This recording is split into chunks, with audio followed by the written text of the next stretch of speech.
గుర్తుపెట్టుకో. నేను నీకు హామీ ఇస్తున్నా పవన్ కళ్యాణ్, జగన్ గురించి నువ్వు ఎంక్వైరీ చేసుకో. జగన్ దుర్మార్గుడు నువ్వు నాకు ప్రూవ్ చేయి.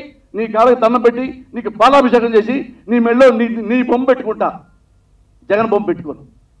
Such a great person Jaganmohan Reddy. Character ఉన్న మనిషి.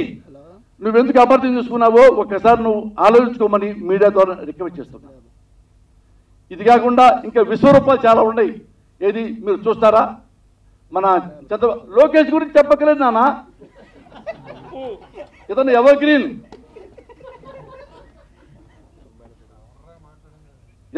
ఇతను. అంటే ఇతనికి ఏమీ తెలియదండి. డబ్బులు, అమ్మాయిలు, మందు.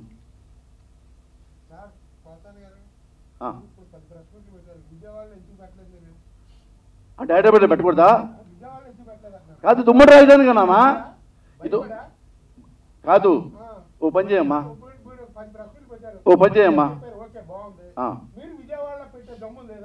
ఓ మాట చెప్తా అయినమ్మా.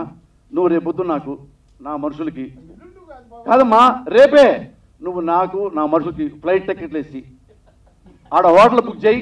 రేపే ప్రెస్ మీట్ పెడతా.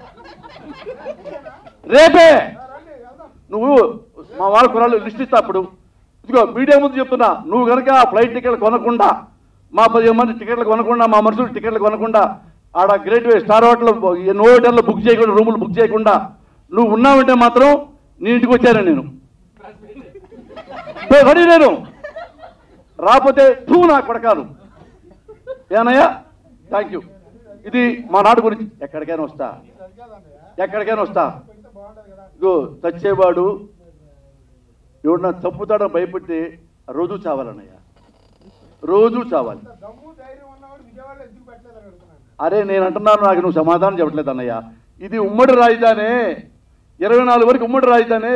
ఉమ్మడి రాజధాని విజయవాడలో పెడితే ఏంటి, గుంటూరులో పెడితే ఏంటి, గూడూరులో పెడితే ఏంటి, మీ ఇంట్లో పెడితే ఏంటి? ఓసారి ప్రెస్ మీట్ పెట్టాడా లేదా, మాట్లాడాడా లేదా? ప్లేస్ కూడా నువ్వే డిసైడ్ చేస్తావా? చెయ్యి, టికెట్లు బుక్ చేయి. బ్రహ్మాండంగా 15 మంది ఉన్నాం మేము. 15 ఫ్లైట్ టికెట్లు బుక్ చేయి, ఆ 15 రూములు బుక్ చేయి నోవాటెల్లో. హ్యాపీగా నీ అకౌంట్లో ఫోన్ చేసి మంచి ఫోన్ చేసి ప్రెస్ మీట్ పెట్టొస్తా. రెడీ నేను, రెడీ అన్నా. ఇదిగో ఈ మనిషి అన్నా, ఈ మనిషి గురించి మాట. ఇలాంటి కుమారుడు పుత్రరత్నం చంద్రబాబుకు ఉంది. ఇదే ఫోటో మధ్యలో మీరు లోకేష్ని తీసేసి జగన్మోహన్ రెడ్డి ఊహించుకోండి.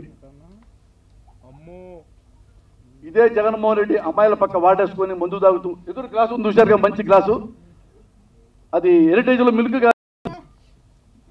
మంచి మందు, కాస్ట్లీ మందు. ఇదే కనుక జగన్ ఈ ఫోటో దొరుకుంటే ఆంధ్రజ్యోతి మా రాధాకృష్ణన్నకి ఆంధ్రప్రదేశ్ మొత్తం తోరణాలు కట్టేవాడు. ఇంటింటికి తిరిగి ఆంధ్రప్రదేశ్ పేపర్తో తోరణాలు. జగను, అమ్మ జగను, అమ్మ జగను, అమ్మ జగను.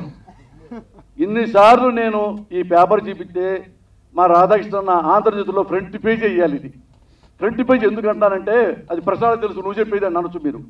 ఎందుకంటే ఇతను 3 శాఖలకు మంత్రి, ముఖ్యమంత్రి కొడుకు. ఎంత హుందాగా ఉండాలి, ఎంత డిగ్నిటీగా ఉండాలి. ఎవ్రీ మినిట్ ప్రజల గురించి ఆలోచించాలి. ఈ బొమ్మ చూస్తే మీకు ప్రజల గురించి ఆలోచిస్తున్నాడు అమ్మాయిలతో. ఆంధ్ర ప్రజలు మనం ఏం చేయాలి అని ఆలోచించి రెస్ట్ తీసుకుంటున్నాడా మీరు అన్నట్టుగా. అన్న ఎన్ని ఎందుకు చెప్తున్నానంటే, ఎలక్షన్ ఇంకా 2-3 రోజులే ఉంది. జనాల్ని మరొక్కసారి పునరాలోచించుకోమని నేను చెప్తున్నాను. ఇప్పుడు జగన్మోహన్ రెడ్డి గారు అవినీతిపరుడు అని మీరు చెప్తున్నారు. అందుకే కేసులు పెట్టారు, అందుకే జైల్లో పెట్టారు. అది ఉండడానికి వీలేదు. రాజకీయాల్లో ఉంటే జైల్లో ఉండాలా, రాజకీయాల్లో ఉండదు అన్నారు కదా. ఓకే అనుకున్నా, ఒక నిజం. అతను అవినీతిపరుడే, తెగ సంపాదించేశాడు, ఒక 5-6 లక్షల కోట్లు సంపాదించాడు, అందుకే జైల్లో పెట్టారు అనుకున్నాం. రామారావు ఏం చేశాడండి? రామారావు ఏం చేశాడు? రామారావు అవినీతిపరుడు అయి ఉండాలా. చంద్రబాబు పాయింట్ ఆఫ్ వ్యూలో అవినీతిపరుడు అయి ఉండాలా. ఎన్టీ రామారావు గారు చాలా లక్షల కోట్లు తినేశారు, ఇంత కలిపి లక్ష్మీవారం కలిపి. అందుకని వెన్నుపోటు పొడిచి ఆంధ్రదేశాన్ని కాపాడా.